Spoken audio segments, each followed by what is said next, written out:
تذكر يوما كنت تعانق دمعة الفكر تناجي الله في صبر وترجو رحمة تسري.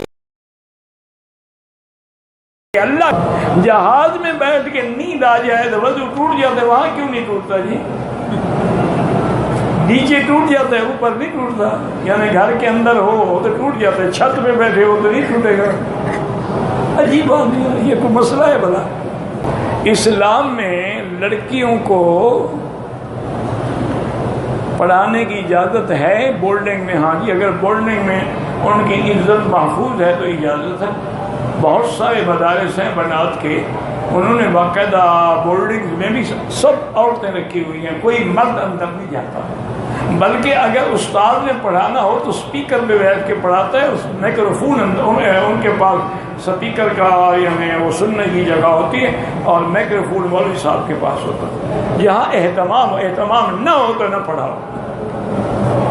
ہمارے ملک میں جو اذان کے ساتھ السلام والسلام علی الصلاۃ پڑھا جاتا ہے بالکل بدعت ہے. جو نہیں پڑھتا اس کو جو پڑھتا ہے وہ گستاخ ہے کہ حضور کی سنت کا مخالف ہے. جب حضرت بلال نے نہیں پڑھا، عبداللہ ابن ام مکتوم نے نہیں پڑھا، ابھی محذورہ نے نہیں پڑھا، ابھی خلفائے راشدین نے نہیں پڑھا، حضور کے اہل بیت نے نہیں پڑھا، تم کہاں سے دین والے اور محبت والے آ گئے ہو؟ تم تو بدعت کر رہے ہو. دوسرا نکاح پہلی بیوی کی اجازت کے بغیر کر سکتے ہیں. پہلی بیوی کو پاگل ہو گئی ہے کہ اجازت دے گی؟ اللہ کے بندے، بیوی بھی کبھی اجازت دیتی ہے؟ بالکل کر سکتے ہو، شریعت میں کوئی پابندی نہیں. لیکن عدل نہ کیا تو قیامت میں اللہ فالج زدہ اٹھائے گا، ایک حصہ بدن کا مارا ہوا. یہ سوچ لو. فَإِنْ خِفْتُمْ أَلَّا تَعْدِلُوا فَوَاحِدًا، اگر عدل نہ کر سکو پھر ایک سے گزارا کرو. دعا اللہ سے واسطے وسیلے سے نہیں، براہ راست جب اللہ کہتا ہے مجھ سے مانگو. اور ہر رات اللہ کا ما یلیق بشانہ نزول اجلال فرماتے ہیں آسمان دنیا پہ، اور اعلان فرماتے ہیں حل من سائل، ہے کوئی مانگنے والا؟ جو خود پکار رہا ہو وہاں وسیلے کی کیا ضرورت ہے؟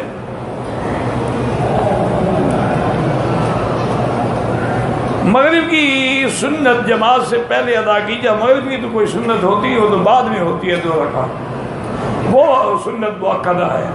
کہتے ہیں جی حضرت مولانا آپ کی کتنی بیویاں ہیں؟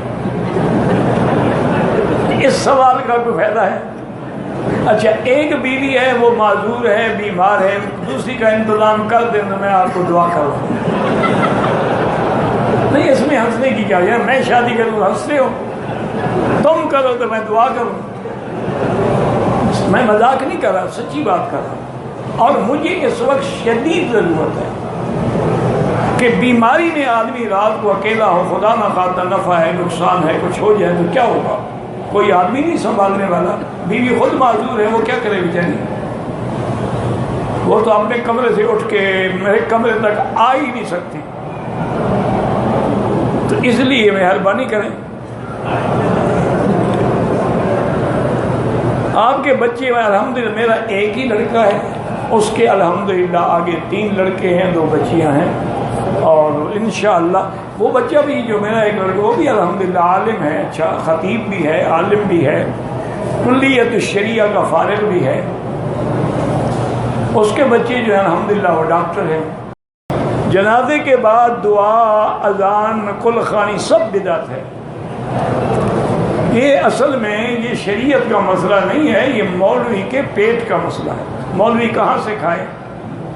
اس لیے انہوں نے کہا کہ سب سے پہلے تو مردے کا ہیلا اسقاط کریں گے، پھر اس کے بعد قبر پہ بیٹھ کے انشاءاللہ قرآن پڑھیں گے، پھر تیسرے دن کل شریف کھائیں گے، 7 جمعراتیں ہوں گی، پھر 40واں آئے گا. اتنے میں محلے کا کوئی اور بھی مر جائے گا، اس کی روٹی تو چلتی رہے گی. ہے بالکل حرام کھانا.